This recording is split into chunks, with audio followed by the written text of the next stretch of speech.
You're listening to an Airwave Media podcast. This episode is brought to you by Essentia. A better you starts with better hydration. Essentia is on a mission to inspire people to do what matters most. Their proprietary ionization process transforms water from any source into ionized alkaline water, providing water that's 99.9% pure with a pH of 9.5 or higher. Essentia Overachieving H2O, the #1 ionized alkaline water.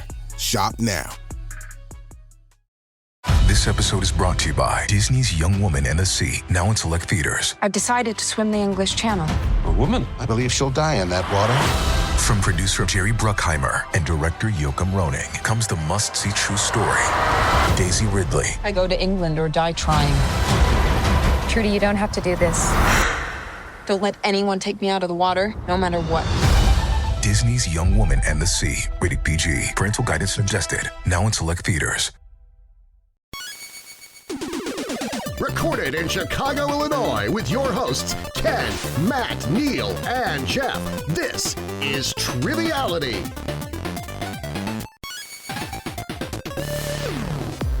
Hello and welcome to Triviality, the game where a lack of seriousness meets a little bit of knowledge. My name is Neal, here with Jeff and Ken today. Ken, start with you. What's going on? Aloha, what's up? Aloha. You're on a Hawaii kick lately. Are you going to travel there? We were just talking about Hawaii. Yeah. Maybe we'll do a Triviality in Hawaii where no one will come but crabs and other sea creatures. You know what? If we take a company trip to Hawaii, I would appreciate that. Yeah, maybe I want to learn to surf. I don't know if I'd want to try learning to surf because I think I would drown, but I would like to get on a board. You strike me as a man who stays out of the ocean. Yeah, once I've almost drowned once, I've kind of not gone to the ocean since. So yeah. What happened?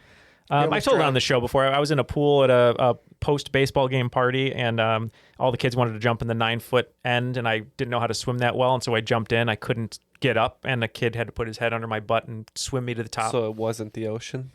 It wasn't the ocean, but it's adjacent. Okay. So, yeah. It's good to know that the human centipede rescue technique still works. Anytime you can be in the books. Yeah, exactly. Anytime you can have a human centipede position of anything, it's always going to be a good time. And speaking of human centipede, Matt is actually in a different state right now. Sorry, I started it this way. He's pitching his script. He's pitching his Human script. Centipede 5 or whatever. Yeah, and he's calling it the humandible centipede, which is a human centipede and a mandible put together or something, because there's mouths and things attached. But anyway. It's a crossover with Sharknado? I think so. I think there's sharks, there's B-list celebrities or D-list celebrities, and a lot of, yeah. Let's go to E-list. E-list, yeah. Well, speaking of A-list celebrities, though, we have some wonderful guests that are joining us today. And starting with our host with the most, so excited to have him lend us his ear. Have him ear. It reminds me of Waiting for Guffin, one of my favorite movies, where he's like, if you want to be talking about My Fair Lady, you have to have the correct British accent. Hello, Henry Higgins. Drop your H's, and you sound like you're from Britain. Anyway, our special guest host today, coming to us just east of Baltimore from Bel Air, is Avery Krouse. How are you, Avery? I'm good. Glad to be here. I'm glad to be your A, B, C, D, or E-list host today. Oh, there you go. You're the full alphabet, and that's why we love you. So let us know a little bit about you, and for the folks at home, what you're up to, and anything else you'd like to say. Sure. I am the training and product manager for a company that makes software for blood banks. So blood banking, very important to me. Been in the industry for over a decade. If you are eligible to donate blood, go donate blood. If you are not eligible to donate blood, contact your local blood center and offer to host a drive or volunteer. It's extremely important, and it's very, very close to my heart. It's wonderful work you're doing. Can I believe you have a checking or a savings account at a blood bank, I believe? Yeah. Well, that's not really. That's a different thing. That's plasma. Oh, well, you're giving plasma, but it's... Yeah, that's for profit. Okay. You got to bring a bucket when you make a withdrawal. Exactly. Well, thank you very much for being here, Avery. We're super excited to play your game. And in order to play the game, we need a guest competitor. And I just will say, hopefully it won't... be anything too harsh, if you don't mind me saying this, but this guest wrote us a wonderful email that we were so excited to get, made our month, and we're super excited to have her here, third-year law student from Florida. Lillian, how are you? Thank you for joining us. Hey, I'm great. How are y'all doing? I'm just happy to be here. Yeah, thank you for being here. It's such a coincidence that you're a third-year law student, because I'm a 0-year law student myself. And Lillian, that averages to what, 1.5 years of collective law school? Yeah. Yeah, that's true. Well, Lillian, you wrote us a wonderful email, as I said, which was so great. And you were telling us about being a law student, and I believe you said you were working in estate law, but tell us a little bit about yourself and what you're up to. Sure. So, like you said, I'm a third-year law student. I'm originally from Florida, but I'm in law school in New York. I just accepted a position at a trust and estates firm in Long Island. Congrats. So, thank you so much. It's very strange having to finally be an adult because I purposely kept going to school so I would not have to be. But again, I am excited. I really find the work fascinating. And provided I get past the bar exam in the end of July, it should be a really illuminating career. Awesome. Well, we're excited for you, and we thank you for going through our back catalog and listening to the show and getting a chance to join us today. And since Matt isn't here, you had your choice of partners, and with a little bit of inside intel, who are you going to choose today? God, was I going to choose Jeff? I can't remember. Yep. It was Jeff. I think so. You're going to choose Jeff, and you had a really great team name. So what is your team name going to be? Sure, it's going to be Torts Illustrated. Torts Illustrated. And torts is what for our listeners? Torts is it's when you're suing for monetary damages instead of for something specific. Like, say, one of you hits me with your tractor. Mm-hmm. I would sue you for personal injury. So I would sue you for the amount of monetary damages that injury was basically worth. Okay. Well, Jeff, you're going to have to sue me for trivial damages today because I'm going to lay the smack down on you. Ooh, I like the shot calling. Yeah, I'm trying to add a little drama to the to the proceedings. Show. Yeah. A little. What do they call it in wrestling? They call each other out. Oh, like a promo? Promo. I'm going to add some promos to the show. Yeah, we need more promos. Ken, you and I are going to partner today, and we thought because Avery is from Bel Air. But not that Bel Air. But not that Bel Air. We would do a little bit of a reference on that. So we looked up synonyms for fresh and Prince with a little help from Avery, and we came up with the newly harvested Jarls of Bel Air. All right, let's get the rules so we can get the game underway. The rules of the game are simple. 20 questions split into 2 rounds worth 10 points apiece. At halftime, there'll be a special swing round designed by this week's host. After regulation, players will enter the final round with the points that they've accumulated and will have a chance to wager 0 to 30 points on 5 categorized questions. At the end of the game, someone will be named the cream of the crop. The cream of the crop.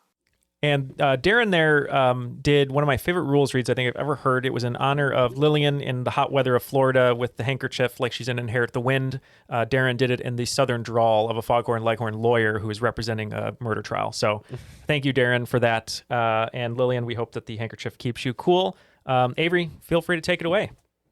All right, thanks, guys. It's quite ironic that we were talking about being an ABCDE list celebrity because today's quiz has a theme. It is a theme that you have done on the show before, and that is the alphabet. However, as opposed to some of the previous examples that have been on the show, instead of every question being related to a letter or every answer being related to a letter, we instead have taken inspiration from the alphabet. So some of them may specifically have a letter as the question or answer. Some of them might have neither the question nor the answer be about the letter, but instead inspiration provided from it. So we are doing our ABCDE list game today. Let's get started with question 1, an A+ question. Many English-speaking countries use a grading system that tops out at A for highest marks, but in Japan, you can get an even higher grade. What letter is used for the best of the best in grades, concert tickets, video game ranks, etc.? I think we are locked in on this one. That was my guess. Ken has some Japanese-related knowledge. Lillian, do you have any guesses here? I have zero clue. Do you? So my guess here ties more to video game ranks and things like that, especially when you talk about things like DDR. Well, DDR for sure. I'm pretty sure it comes up there. Or driving games. I haven't thought about DDR in a while. Yeah, driving games, definitely your high-end cars fall into this rating. And I believe this is S tier. Like your top tier. I also see like an S class. Yeah. Yeah. So. Yeah, we said S as well. All right. Aye, aye, aye. I'm your little butterfly, and it is the S. Could we start a DDR, but it's people dancing to episodes of Triviality? I mean, we did a DDR recording for punishment on our Patreon, so if you're interested in seeing us make fools of DDR is not ourselves... punishment for me. I'd love to play DDR again. How about DDR to CCR? It would be very slow. It would be very slow. So yeah, if you're interested in checking that out, consider supporting us at patreon.com/trivialitypodcast. Buy you or whatever that song is. Anyway, that's the wrong tune, but right idea, Neal. So thank you. All right, let's move on to question number 2 in the category of which came first. Out of the following Bs, which came first? Rock Lobster by the B-52s. Alexander R. Todd wins the Nobel Prize in Chemistry for work related to describing the structure of vitamin B12, or Northrop Grumman had the first flight of the B-2 stealth bomber. I'd imagine the stealth bomber was after, and I have no idea about B-12, so let's just say Rock Lobster. Okay. Just a guess. So I'm going to say definitely not the stealth bomber. I want to say B-52s, but... Okay. I think that's the most interesting question, if that's the question. So I kind of like to default to that if I have no knowledge. Like, what would be the interesting thing here? So I'm good locking that in. But it wasn't a rock.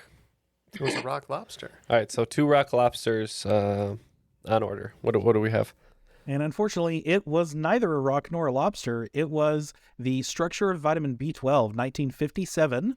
Whereas B-52s was 78 and the B-2 stealth bomber was 89. Yeah, that would have been my guess. Chemistry. We only recently discovered vitamins though, in the history of science. It's yeah, not that's been what that I was long. thinking. So yeah, I was like, I don't know. I thought the vitamins were discovered by Fred Flintstone in the Stone Age. Neal, you were sadly mistaken by the pizzazz of television trickery. If you join us on Patreon, there's a new level where we'll only eat Flintstone's vitamins for a month and see what happens. Recommended. Not recommended. 10 million strong and dying? Could be bad. All right, moving on to question number 3. Can you sing it? What is the term for the musical note that is written 1 line below the treble staff and 1 line above the bass staff on your sheet music? This note is found elsewhere on the staff, but I am looking for the specific placement between the staves, which has a specific name. I have no idea on this one. I kind of get what the question's asking, but there's no way I would know what it's called. We have 2 drummers across from us right now. Well, I'm guessing it's going to be, you said it was between the treble and the bass. The Forgotten C. Well, yeah, I was thinking of I think I'm completely off. I'm thinking The high C. of face and or whatever. So, FACE would be... I think it would be a C just because A, B, C. Yeah, it's probably, probably I don't C. know. What do you want to say? The Forgotten C? Sure, C is probably good, yeah. So, Lillian, I'm going to default to you. We didn't discuss this, but you look very confident. Is this middle C? That's what I thought it was. Okay. That's what I think it is too, so. 19 years of choir and 8 out of music theory, so I would be very disappointed in myself if I did not know this. Not to mention the guitar and the ukulele behind you. One team taking the points, Torts Illustrated, with middle C, because it's in the middle between the 2 staves. We shouldn't have dodged mallets so much, Neal. Yeah, I know. Oh, Lillian drew it right there. Love it. Let's keep it in range and head to question 4. Don't tax me, bro. Which was the first state to ratify the U.S. Constitution? Yep, we're locked in. So if we think about the state quarters, Neal, which I believe was the order that they came out, I think that was the first. So where are we going with, Ken? We're going to go with Delaware. Yep, we're also going to go with Delaware. And it is Delaware. Question number 5. No wrong answers. What West Coast rapper founded Ruthless Records in 1987 and is often referred to as the godfather of gangster rap? I'm hoping this question isn't too difficult. I don't know where I got this from. I think it's Eazy-E, but I'm not sure. I think so too. Not only are we on that letter of the alphabet, but seeing as how it wouldn't be hopefully too difficult, if it's not the film that I'm a big fan of, Eazy-A, it's got to be Eazy-E, right? I'm looking for the rest of the Easy Vowel series. We said Eazy-E as well. And that question proved easy. It was Easy E. Okay, as we're rolling down the street in R64, it looks like the newly harvested Jarls of Bel Air have 30 points, but in the lead with 40 is Torts Illustrated. All right, we're continuing on to question 6. F is for failure. He failed to complete his PhD. He failed to become an English teacher. He failed to get his first original book published with as many as 43 rejections. But Vanguard Press believed in him and published the first of his dozens of illustrated children's books. And to think of the points you'll get if you'll tell me who he is. All right. I guess it's kind of tipping us off, both the cadence of the question and some of the lines in it. Maybe Dr. Seuss. Yep, we're also going to say Theodore Seuss, Geisel, Dr. Seuss. That is correct. Dr. Seuss. What Dr. Seuss book do you think would make the best source material for a John Wick type movie? Green Eggs and Ham. Oh, like you stole my green eggs and ham. No, he's trying to force the green eggs and ham down his throat. Oh, down, yeah. See, and I thought it was for sure Fox and Socks. And then he eats so much, he goes, "Yeah, I'm thinking I'm gonna yak," something like that. I will hop on Pop until he dies. All right, moving on to question 7. A true OG. Tell me what G means in relation to these other sets of letters. ACB, CHVRS, IFCO, MPAA. So my first thought here is that the MPAA is the film industry board that would give the guidance on films, right? The different ratings. So in the film rating, G means general, for like general admission, general audience. And that's where my brain stopped. Yeah, that's pretty much the only one I got as well. Honestly, I see a lot of letters in a row and my mind just goes blank. Do you feel okay about general as an answer? Yeah, I would say so. Okay. Right, so we got a general. I think we're happy to lock that in. Yeah, we went with general as well. That is correct. General audiences. Those are the classification boards for Australia, Canada, Ireland, and of course America. The Motion Picture Alliance of America, Neil? Academy of America? What is it? Motion Picture Association. Yeah. See, I don't even know that. Don't get us started on the MPAA. Yeah, exactly. Question number 8. Just my type. The letter H can be presented in Unicode using the following code point value, U plus 0048. The 48 in that code point value, as well as the value after the U in any other Unicode symbol, is stored in what numeral format? I have no idea what that question is about, Neil. I have no. I passed out. So I passed out. We're tapping out. So, I mean, if we're talking about Unicode numeral formats, I'm either thinking it's binary, or in this case, I don't know why, but I'm thinking not only is it H that he asked about, I think he might be a little cheeky here, and it might be an H answer. So I'm thinking it's hexadecimal, which is 16. Like it's like a 16 number numeral format, like base 16. So. Yeah. Neil, we got Neil, what year is it? He uses it in The Martian, Neil. Film things. Okay, I get it now. So you guys are going hexadecimal? Yeah, we're gonna go hexadecimal. If you're okay with that. And we just, you could literally tell me it is anything, and I would believe you because I mean, numbers are not my friend. Lawyers don't have to do math. I wrote a straight line across the space where my answer should have been. So. All right, well, it is not just anything. It is hexadecimal. Wow. Good pull. Great job. I actually saw The Martian again for like the second time only like 3 weeks ago. So. Good movie. Lucky you. Good. Yeah, and I'm pretty sure he uses he has like the Unicode book in front of him because he's a big nerd. So it's Johansson's book actually. But. All right. Well, you guys are podcasters. Let's test your other podcasting knowledge. Question number 9. Your Honor, I think this is a stretch. I, Claudius is a Roman-themed BBC miniseries from the 1970s. I, Podius is an episode-by-episode recap podcast hosted by Elliot Kalin of the Flophouse podcast, and another famous podcaster, best known for a series of 2000s technology commercials. For 5 points each, name that podcaster and his younger, hipper commercial co-star. You might not want to get wrapped too around the axle at the beginning of the question. All right, Neal, I have no idea here. So do you just want to say the dude, it's Adele? I was thinking about him, but I wasn't sure if it was going to be someone British because of the BBC. He But could have been British. He's an actor, you know. He's just really good. I literally was thinking the Dell dude guy. We're gonna say the Dell dude guy. Yeah. I don't know.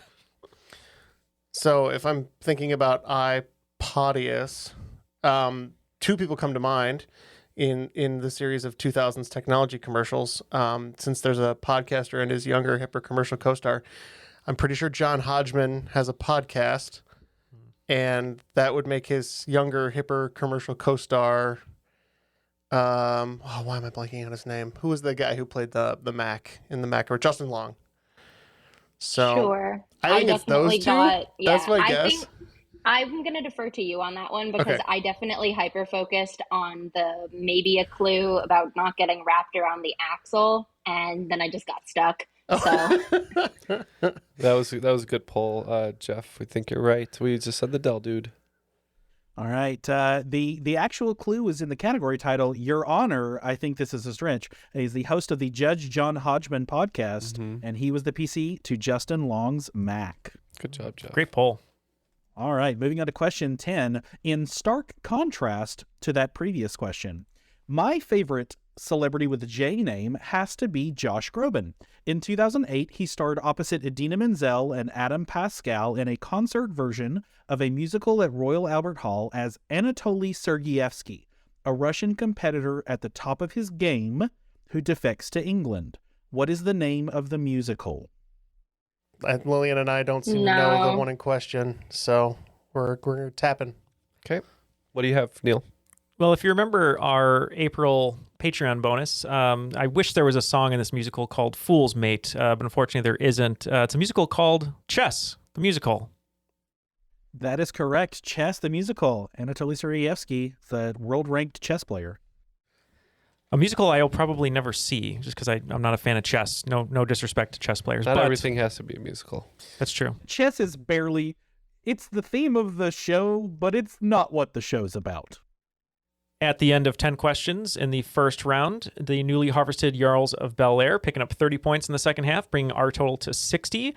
But Torts Illustrated picking up 40 more points, bringing their total to 80 and giving them the lead. And my favorite song in Chess the musical is "You Castled My Heart." Oh, I like that. I like that name. Is there any other titles that you like, Jeff, of Chess the musical? No. Okay. They do a great cover of Black and White from Michael Jackson. Well, speaking of chess, it's a game of strategy, many different moves, but one of the easiest moves you can make that would help us and our show is joining Patreon.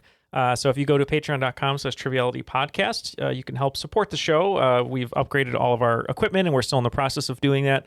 But you can get just a ton of bonus audio content, whether that is a Patreon bonus every month or an Ask Me Anything style crop drop every month. But you also get some other great perks, such as boxes, stickers, posters, things like that. But most of all, Jeff, what is the new thing that all of our patrons are getting if you join for as little as $5 a month? Our eternal gratitude. Or I should say, as little as $1 a month. What do you get? Ad-free episodes. Yeah, you get ad-free episodes, often with an early release. And if you've been thinking about it, you've been on the fence, just, sign up for $1 for a month or two, see how it tastes. We'd love to have you. Yeah. It helps us out enormously. So. Yeah, and we haven't manufactured one that is a scratch sniff or a taste or anything, but we're working on it. Yep. Yeah.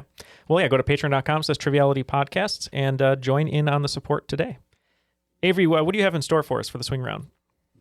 All right. For the swing round today, we're going to talk about some special Ks. In the metric system, K stands for kilo and will get you 1,000 of something. I'm going to give you the common abbreviations from the International System of Units measured in kilos. For 5 points each, give me the full word from the abbreviation. And for another 5 points, tell me what is being measured using that term. And I'm going to be generous with your definitions here. Starting at number 1, these will all have a capital K. So it's K lowercase g. Number 2, K lowercase m. Number 3, K lowercase b. Number 4, K uppercase w. Number 5, K uppercase h lowercase z. Number 6, K lowercase cal. Number 7, K lowercase mol. Number 8, K lowercase cd. Number 9, K uppercase p lowercase a. And lastly, number 10, K lowercase lx. All right, we have our questions. We'll be right back after these messages. This episode is brought to you by the Inspire Collection by Kalia. You shouldn't settle for just any old pair of leggings. You deserve something better, something designed with you in mind, like the new Inspire leggings by Kalia. Their most versatile collection yet, made for any workout. They're lightweight, buttery soft, breathable, and made with Lycra adaptive fiber, which molds to your body for a barely there supportive fit. It's perfect for wherever your wellness routine takes you. Shop the Inspire Collection by Kalia now, exclusively at Dick's Sporting Goods. The last thing you want to hear when you need your auto insurance most is, "Thank you for calling. Please listen to your list of 46 possible service options." which is why when you choose USAA Auto Insurance, you'll get great service that is easy and reliable. 24/7 online service for claims, access to roadside assistance, and more. All at the touch of a button. Start getting the service you deserve. Get a quote today. Ability to receive a quote depends on membership eligibility. Membership eligibility and product restrictions apply and are subject to change. USAA means United Services Automobile Association and its affiliates, San Antonio, Texas. We are back with our answers. So let's get each abbreviation and we'll tell you what we think it is. All right, we're looking for what the K stands for and what is being measured. Number 1, kg. And we had kilograms, and that's for weight or mass. Okay. Yep. We also had kg stands for kilogram, which is weight. That's correct. I'll take weight or mass for that. Number 2, km. We have kilometers, and that is distance. Yeah, we agree. We said the kilometer is a unit of distance. That is correct. Number 3, kb. Yeah, we said that was kilobytes, and we said space or data space storage. Yep. We also said KB stands for kilobyte, which is data storage. That is correct. Number 4, kW. We said kilowatts and electricity. We agree. The kilowatt is a measurement of, I think, electricity use, but we just said electricity. I'll take that. It's a measurement of power, and it is a kilowatt. Number 5, kHz. We said kilohertz, and that is frequency. Yep. We also said kilohertz for wave frequency. That is frequency. Number 6, kcal. We believe that's kilocalories, and that would be like consumable energy. Yeah, we said kilocalories are a measurement of energy. Energy density, that is correct. Number 7, kmol. We said, as a guess, kilomoles, and we said it was atomic weight. Yep. We said kilomole, but we said number of molecules. I hope that is also all right. Right, so the correct answer is kilomole, and it doesn't really have anything to do with weight. It is the amount of atoms in it. So I think we're trying to be generous, but I think we'll only be able to do half points on that one. Right, number 8, kcd. All right, now it gets crazy. Do you want to take this one, Neal? Sure. We said this was kilo CDs or the number of CDs in your glove box. Thousands. I like the idea that when you said KCD, it sounded like a radio station, but yeah, we said this is kilocandles, and candle is a measurement of luminosity. So that is correct. Kilocandela, but we'll take kilocandle on that. Kilocandle sounds like an old Roger Corman horror movie. It's just the kilocandle. It's going to come to you. It's going to take you out with fire. You must sever it at the wick, or else it will keep coming at you. And we're back to John Wick. Our sponsor for today. Yeah. All right. Number 9, kPa. We said this is kilopaxes, and it's the times you've seen the movie K-Pax, counted in the thousands. Well, I kind of like your answer better, although we went with kilopascals for pressure. So, Neal, you've seen K-Pax 100 times, so you've seen it 0.1 kilopaxes, right? It makes total sense. It's a heptapascal. I don't remember the hectopascal or hecta. I'm done with this bit. I like it. That is correct. Kilopascal for pressure. And number 10, KLX. Yeah, we said this was the kilolaxes, and it is the minutes spent in a bathroom at LAX under laxative.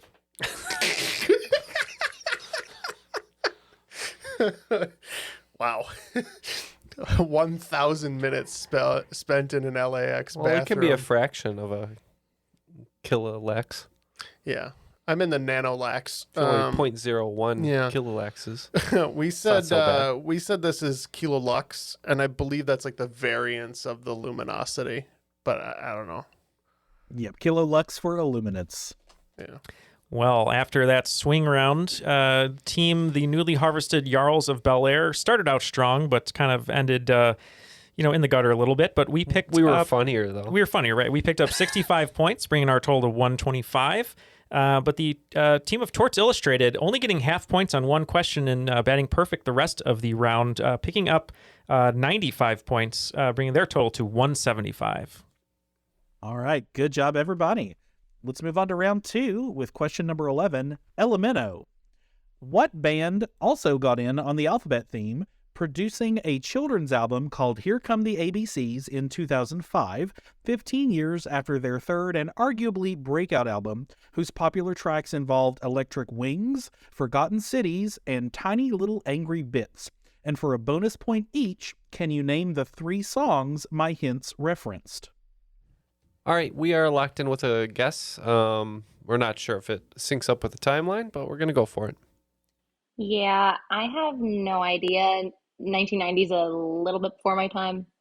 But looking at Forgotten Cities, the only thing that's in my brain is Istanbul, not Constantinople. But I don't. What does that relate to for you, if anything? Forgotten Cities. Right. But I didn't know if there was like a band. No, there's no ending to that thought process. That's just the only thing that I could think of. I truly have no idea. I don't know why. What band also got in on the alphabet theme? Yeah, is it They Might Be Giants, or did I make that up? Oh no, I like They Might Be Giants, and the reason I like that is because they would be right in that time frame for possibly a third album. They seem like they would do fun stuff like that. They played at a Geek Bowl we attended, so that was cool. Oh my God, did I just pull that out of nowhere? I mean, if you weren't going to go with that, I wanted to go with New Kids on the Block just cause. But I like They Might Be Giants, and I think they are the kind of band that would do that. So I also like They Might Be Giants in more than one way, and one way for this answer. So we said that, but we didn't have any song guesses. All right, They Might Be Giants, and that is correct. And I'm actually going to give that bonus point to Lillian because the Forgotten City is Istanbul, not Constantinople. The Electric Wings would be a reference to Birdhouse in Your Soul, and the Tiny Little Angry Bits would be Particle Man. All right, question number 12. Did you really need that tiny hint? I bet you could guess that the M question would revolve around M. Night Shyamalan, but here's the twist. In the same year Shyamalan became wildly famous for directing The Sixth Sense, he also did rewrites on a teen comedy starring Rachel Lee Cook and wrote the screenplay for a children's movie starring Gina Davis. For 5 points each, can you name both movies? Movies are not my friend. The children's movie that I'm thinking of starring Gina Davis, I think is the one with the, oh my God, what's the one with Stuart Little? I think she plays the mom in Stuart Little, and I don't know why I'm thinking that he may have worked on that, but I don't want to go with that if you're okay with that. Yeah. Rachel Lee Cook. Was it Freddie Prinze Jr. in this? I'm trying to place. Did he write the egg in the pan PSA? Your brain on drugs? Yeah. It wasn't Josie and the Pussycats. Although she was in that, right? Yep. I saw that instead of going to a school dance. Those are Rachel Lee Cook's 2 movies. I think she was in She's All That with Freddie Prinze Jr. I think. That's the movie I'm thinking of. Sure. I've never seen it, but I've seen the cover art for And the she's on it. VHS. Yeah, she is on it. I think we also said She's All That and Stuart Little, correct, Neil? We did, and both movies should have included the song "Kiss Me" by Sixpence None the Richer, but only one did. So, All right. I see podcasting people who got it right. Both questions, or both movies. Good job, everybody. Question number 13. Will not break. It broke. A lot of unlikely sources have tried to break into the video game market. You've probably had, I know you've had questions about the Philips CDI before, which was so bad Philips never tried games again. One company in 2002 tried to compete with the Game Boy platform by adding in phone capabilities. What was that company, and what was their failed device? Yeah, it's up to you. I'm not sure on this one. I know it lasted a while, and I think it had games on it, but we can lock in over here. Okay. Do you know, Lillian, any guesses? Well, I mean, phone capabilities, my answer would be the DS, but it's not a failed device, so... Right.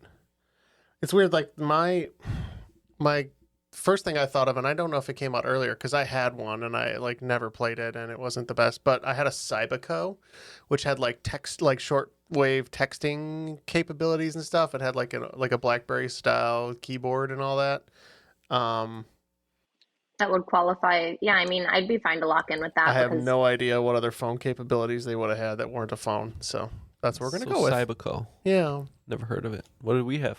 So I was thinking between two, and I'm probably going to pick wrong here, but we thought it was either the Engage, I can't remember the company behind it, or we thought maybe it was that T-Mobile Sidekick, which was everywhere because it had the keyboard that flipped out and you could play games on it. I thought that was a phone.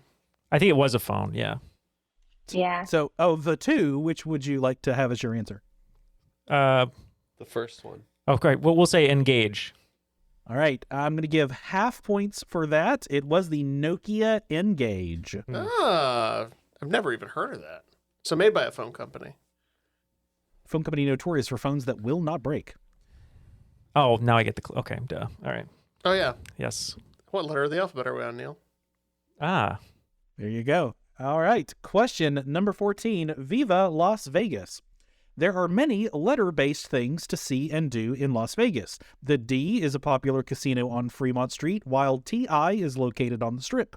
V is a variety show you can see at Planet Hollywood, and the MGM Grand has the CSI Experience. But there is also an O in Vegas at the Bellagio. What is O? It's a stage play of the film O. Of the play O or the Mekhi Phifer movie O? So O is based on Othello, but this is right. This is a stage play of based the movie. On the film, based on the film. play. Oh, yeah. Oh, okay, very based meta. On the very meta by Sapphire. Right. Oh, we're locked in. I've been to Vegas. It's fine. I have not. Who's that guy who's always going around screaming "Oh"? Oh, Andrew Dice Clay. Oh, it's Andrew Dice Clay's residency. Hickory dickory dock. That's not the worst answer. Speaking of residencies, on my road trip, we drove past Yakov Smirnov's theater in Branson, Missouri, which I did not know existed until I drove past it. I didn't know it existed until you just told me about it right this very moment, Ken. The gem of crazy. Branson. Yeah. And we're getting in the car right after this episode. So, and then I was describing who Yakov Smirnov was to my travel partner, which was interesting. That's even more interesting, I think, than the because I was trying to describe the in USSR joke, right? But it was like I had to think of a good example, but I could not do it because I'm not as good of a writer as Yakov Smirnov, as it turns out. Yeah. At Silver Dollar City, roller coasters ride you. Right, exactly. The only thing that I can think of, maybe like a theater, like the Orpheum Theater, but I have no idea. That's better than anything I got. I'm imagining a Cirque du Soleil, but everyone's covered in blood. Neil, was that a thing that happened when we were in Vegas, or am I just daydreaming? So. I think anytime you go to Vegas, there's a good chance you can get covered in blood. So your final answer? I have no idea. Is the Orpheum Theater, I guess, is our guess? I don't know. The old orifice. Well, if you go to Vegas, you could also see Love or Mystere, but if you want to see a really good Cirque du Soleil show, you go to O. So that's what we said. That is a Cirque du Soleil show, huh? Yeah, newly harvested Jarls with the correct answer. It is a Cirque du Soleil show. It's the water-themed one. Water. That's why I was thinking of blood. It was like red water I saw in the one. Advert. And isn't O in French, EAU, isn't that water also? That is exactly why they named it that, because nobody was able to pronounce EAU. And Bellagio has the famous fountains, no? That is correct. It all comes together. All right, we're going to head down the strip to question 15. It's no wonder, and I will say this was the hardest question according to the crop. So good luck. She was born on a utopian island outside the reach of outside civilization. Her powers include superhuman strength, agility, stamina, and even flight, and she's no stranger to invisible gadgets. Can you name this Marvel superhero with an alliterative P name? Hint, she was considered royalty on her island, so this might clue you in to one of the P's. All right, well, if the crop thinks it's hard, we agree, because we have no idea. We're going to just take a alliterative guess. What are your first thoughts on this, Lillian? Well, princess, because royalty, but Indeed. that is as far as I got. And then, I mean, the next thing that I thought that starts with a P is pistachio. So if we want to just like give a dumb answer, we could do that. But Yet another green hero from Marvel. but I have no idea. I would I'd dig my teeth into some Princess Pistachio. Okay. So Well, our answer's not very much better. We're just saying Princess Petunia. All right, unfortunately, no points on this one. She was the Power Princess, also known as Warrior Woman. Well, speaking of warrior women, Lillian's going to be a very powerful lawyer, but that's why we won't want to cross her. But her team is still in the lead. You guys picked up 21 points, bringing your total to 196. We picked up 35, which was very respectable, but we're still behind at 160. So we still have a long way to go, Ken. Okay. All right. Okay. Continuing on to question number 16, phenomenal cosmic power. John Delancey plays the mischievous Q, a practically omnipotent otherworldly being who can manipulate space, time, and matter in what television and movie franchise?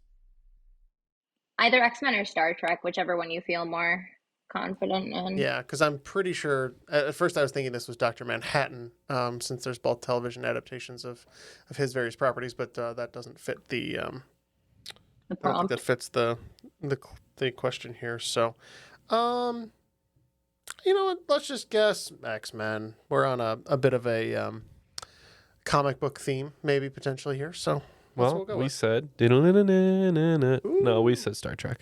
No. And Q is the otherworldly being from Star Trek who tortures Picard. This is antagonist there. All right, moving in to That's question. why he's bald. It met. Q says, bald! And he just went bald. Oh, I thought it was from all the torture airing of him. That was the method of torture, by making him bald.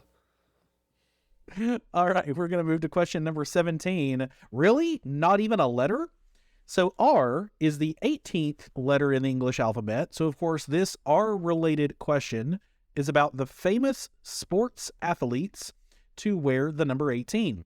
If I'll give you the team and you give me the 18, 3 points each plus the 10th point if you sweep.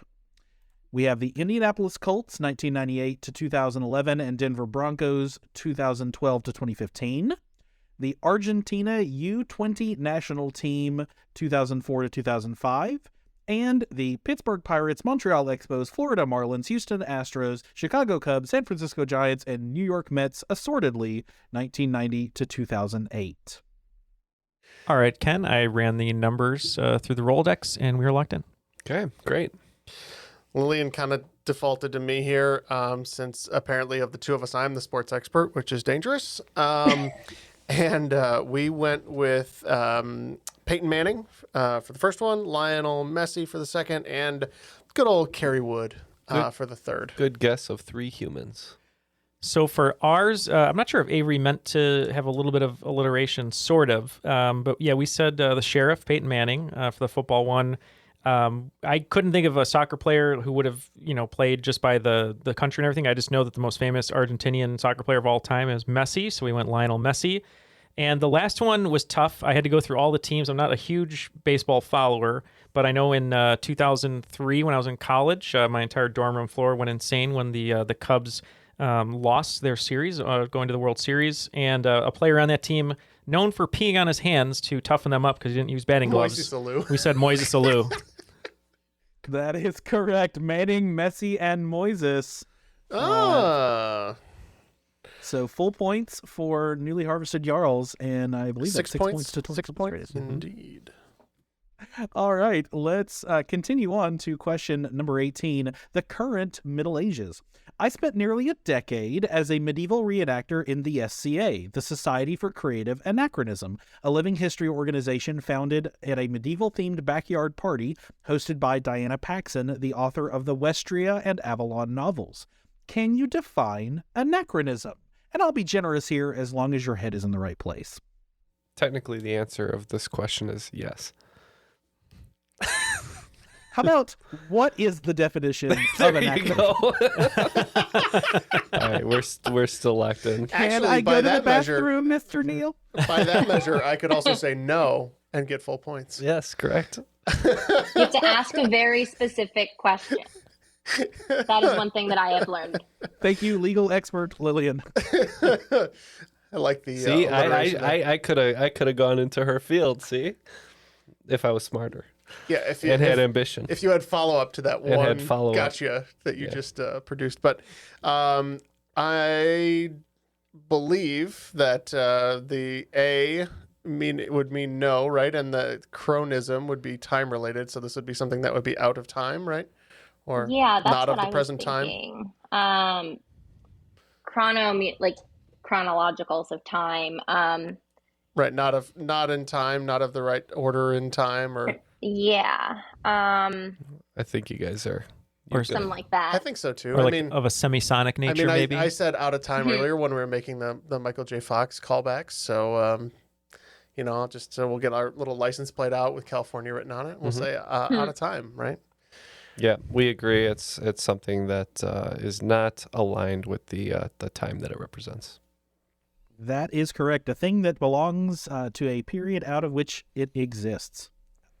So what would you do at these reenactments? Like, what was your role or your job? I was primarily a herald. So if you picture the Geoffrey Chaucer, Paul Bettany role from A Knight's Tale, my lords and my ladies, that is primarily what I did for people who were wearing full suits of armor and beating up on each other with sticks. Can we get your best announcement for the Grand Duke of Luxembourg?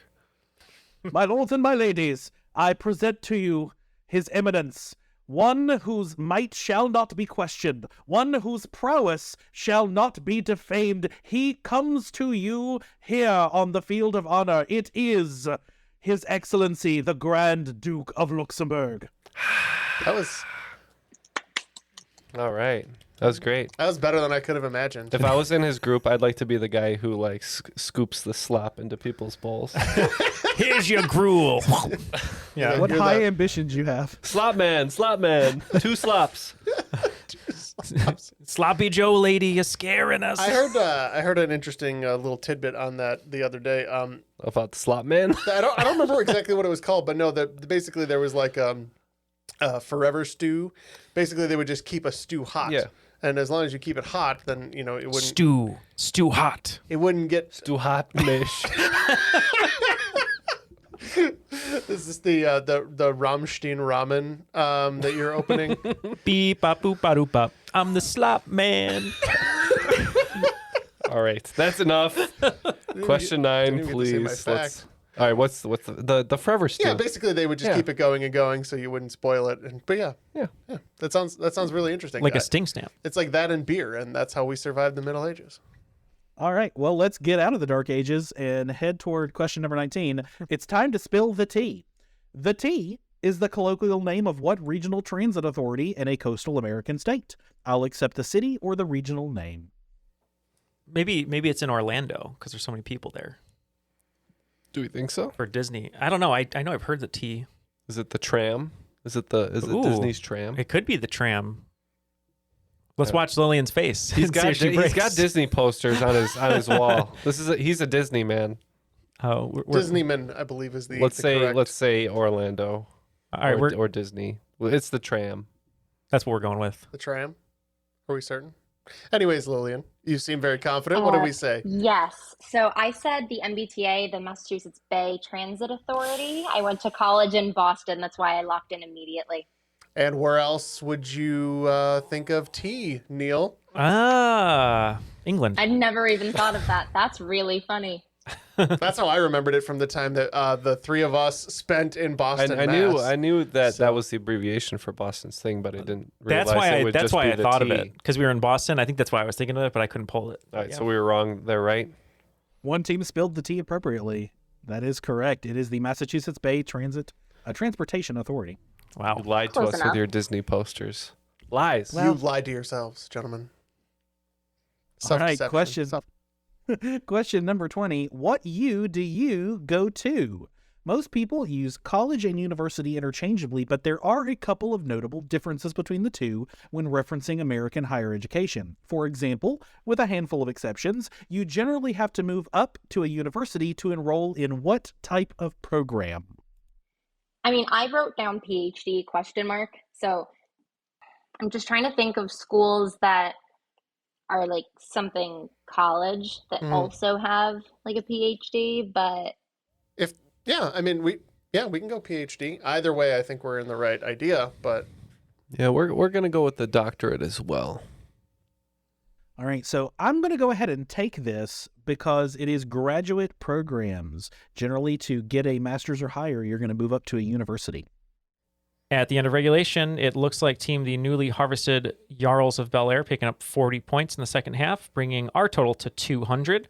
And Torts Illustrated picking up 36 points, bringing their total to 232.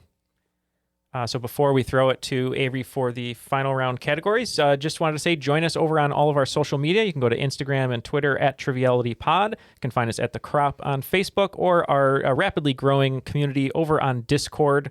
And you can find that link on our link tree to go join all the other wonderful folks over there playtesting, sharing questions, and hanging out.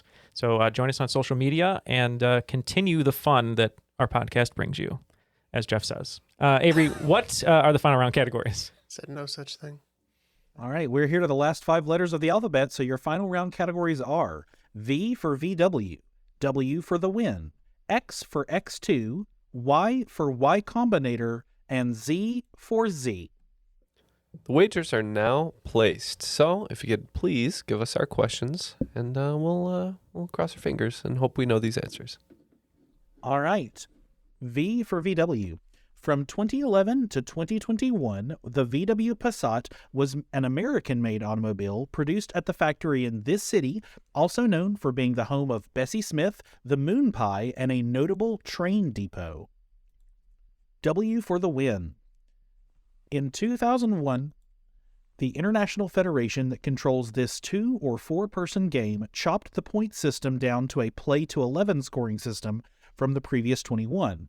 What is this fast-paced game? X for X2. X2 is a roller coaster located at Six Flags Magic Mountain and is a 4th dimension roller coaster, meaning the cars move in a special additional way beyond moving along the track. Additional examples include the Joker at Six Flags Great America, Injanaika at Fuji-Q Highland, Japan, Insane at Gröna Lund in Sweden, and Inferno at Terramedica, Spain. What makes a 4th dimension coaster special? Y for Y Combinator. Y Combinator is an American technology startup accelerator that was launched in March 2005 and has since sprung up more than 3,000 companies. 2 of their most successful involve getting food to your home. One launched in 2012 and the other in 2013, both with revenues over $1 billion in 2021. Can you name one of them? Z for Z. What American expatriate poet and critic went by the pseudonym Z? His most famous works include Ripostes and the Cantos, and while his name invokes money, he was a fierce critic of capitalism. Are you better than the other team at guessing his name? All right, there we have it. Those are the questions. We'll be right back after these messages. All aboard! Welcome to the Friskies Express. Please keep all paws and tails inside the train. To the right, you'll see Crunch Canyon. To your left is Filet Falls. Now you're passing Party Mix Peak. Today's Delicioso tour is almost over. But don't worry, with Friskies, there's always more to explore. Check out Friskies.com to explore more. True comfort can't be faked. Neither can our strawberries. Fall in love with new Haagen-Dazs New York Strawberry Cheesecake. That's Dazs. Available at retailers nationwide. And we are back with our answers. We have various bets, so we'll give them as we go. You guys bet 30s all the way down, going in for this one. So we'll see who is the cream of the crop. Let's get question 1 again. V for VW in the 2010s, where was the VW Passat made? Boy, we didn't know. We just kind of guessed a middle America sort of place for 15 points, and we said Kansas City. All right. So I had no idea. Kind of locked in on the moon pie, and I was like, all right, that's got to be somewhere in the South. And we ended up going with Chattanooga. And it is the Chattanooga Choo Choo. It's the notable train depot. It's Chattanooga. All right. Sweet. W for the win. What is the fast-paced game that now uses a play-to-11 system? 30 points for this one. Neal had it right off the bat. Yeah, we think this is cornhole or bags. See, and I thought with Neal's excitement that this was going to be something like ping pong. So that's what we said. We said ping pong. It is ping pong. Oh, wow. X for X2, what makes a fourth dimension coaster special? For 30 points on this one, we said the seats spin. Yep. Also for 30 points, what we have is rotational. So yeah, the seats or the roller coaster cart spins. All right. Since you both said 30 on this one, I'll be generous and give it to you. The seats flip over themselves. It's a kind of rotation. You can get very, very dizzy. They spin vertically. And sick on those. All right. Y for Y Combinator. What can you name one of the two getting food to your home companies? We didn't bet on this one. We said Grubhub. Oh, since we only needed one of the two, I'd like to go with the answer we felt the most strongly about, which was DoorDash. And in your discussions, you actually had them both, Instacart and DoorDash. And finally, Z for Z, are you better than the other team in guessing the name of that expatriate poet and critic? Oh, I just got the clue. That's okay, though. Well, we weren't sure here. We figured maybe Ben Franklin, towards the end of his life, moved to France for some of that sweet, sweet syphilis. So we said, for 30 points, Ben Franklin. Yeah, we also said for 30 points, Ben Franklin. All right, and unfortunately, both teams missed the hint. You would be better than Ezra Pound. Oh. Well, the game is over, and it looks like the scores are in the newly harvested Jarls of Bel Air. Couldn't get the help from Uncle Phil and lost 45 points, bringing the total to 155. But picking up 90 points in the final round, and Jeff going to be starring in his own swimsuit edition, is Torts Illustrated with 322, making them today's cream of the crop. The cream of the crop. Nobody does it better. Nobody wants that, Neal. The Nobody. cream rises to the top. Oh, yeah.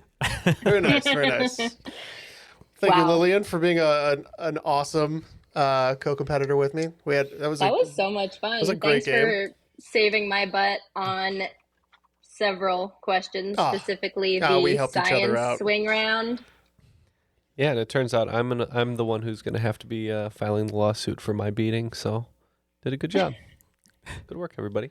Well, thank y'all so much. Well, no, Lillian, we'll start with you. Thank you so much for joining us today and for listening to the show and also joining our ever-growing list of counsel. We appreciate that. Any parting words, any shout-outs, anything you'd like to say before we let you go today? The thing that I would say is don't wait to make a will. All right. Good advice. Other than that, thank you guys. I had a really good time.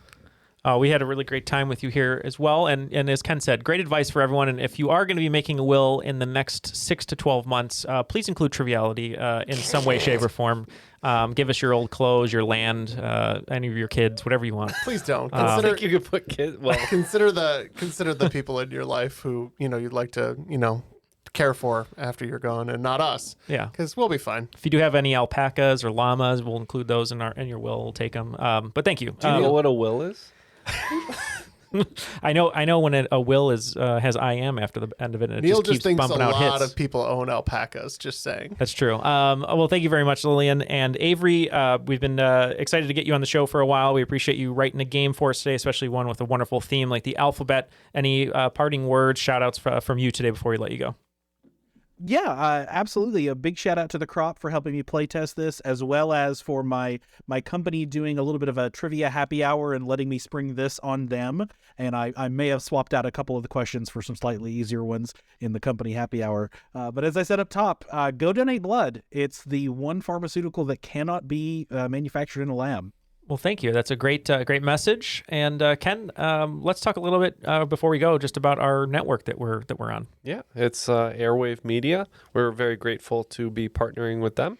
They have other great podcasts, such as one that a friend of mine was listening to and didn't realize that we were on the same network as, the Explorers podcast, The Constant, and Her Money. All right. And you can check out all those shows at airwavemedia.com. And for all of your Triviality needs, you can go to trivialitypodcast.com. But for Matt, who isn't here today, Lillian, Avery, Jeff, and Ken, my name is Jeff and Ken, too. and Jeff and Ken, who will be in my will. Thanks. Yeah, at some point, maybe. We'll see. We'll talk to Lillian. Anyway, thank you to everyone. Enjoy the rest of your day. That was Triviality. Okay?